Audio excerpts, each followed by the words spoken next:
नमस्कार. दिनांक 26 जून. कथेचं शीर्षक आहे अरे इकडे ये.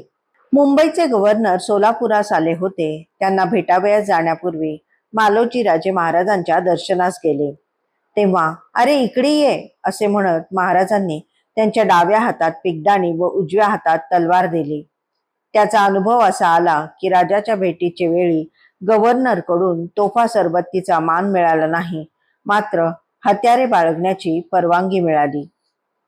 कोठेही केव्हाही कामासाठी जाताना अथवा सहज म्हणून घराबाहेर पडताना वडीलधाऱ्यांना सांगून जाण्याची रीत आहे. ही रीत खरोखरीच चांगली आहे. त्यामुळे परत येण्यास जरी वेळ लागला तरी घरच्या लोकांना काळजी राहत नाही की बाहेर गेलेल्या माणसाला आपत्कालीन प्रसंगी कोठे शोधावा, कोठे संपर्क करावा असा प्रश्न पडत नाही आणि गोंधळही होत नाही. सध्याच्या गतिमान जगात तर याची फारच गरज आहे. या रीतिरिवाजाने घरातील प्रत्येक जणात मनाचा मोकळेपणा राहतो. थोड्या मोठ्यांचा आदरभावही राखला जातो. नात्यामधील निरामयता राहते.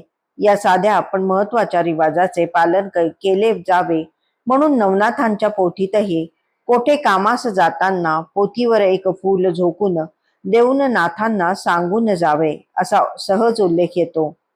श्री साईबाबांचेही तुम्ही माझ्याकडे पहा म्हणजे मी तुमच्याकडे पाहीन असे सांगणे होते. गीतेतील अनन्याश्चयंतो माम ये जनाः पर्युपासते तेषां नित्य भुक्तिमुक्तानां योगक्षेमं वहाम्यहम या श्लोकाचाही हाच सांगावा आहे. श्री स्वामी समर्थांनीही याच श्लोकानुसार योगक्षेमाची ग्वाही दिली आहे. घरातील वडीलधाऱ्यांना सांगून जाण्याने जसे संपर्क साधणे शक्य होते, तसेच आपल्या आराध्य देवतेला सांगून जाण्यानेही अनुसंधान राहते. त्यामुळे आपली आराध्य देवता आपल्यावर लक्ष ठेवते व आपल्या पाठीशी राहून आपल्या कार्यात यश देते.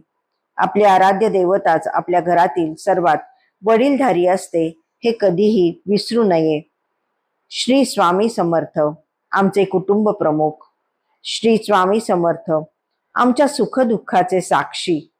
श्री स्वामी समर्थ मीठ भाकरीतील आमचे सहभागी हे ध्यानात ठेवावे. मालोजी राजांना याची कल्पना होती, म्हणूनच ते गव्हर्नरला भेटावयास जाण्यापूर्वी महाराजांना भेटले. महाराजांनी पिगदाणी व तलवार देऊन मान अपमानाची कल्पना आधीच दिली. महात्मे पुरुष आपल्या व्यवहारात लक्ष घालीत नाहीत, पण अनुकूलता प्रतिकूलता यांचे मार्गदर्शन अवश्य करतात. त्यांचे कृपाशीर्वाद मिळवणे हे आपले आद्य कर्तव्य असावे. असे केल्याने अनुकूल घडो वा प्रतिकूल घडो त्या समान वृत्तीने तोंड देण्या इतके मनोबल प्राप्त होते हे निश्चित. धन्यवाद.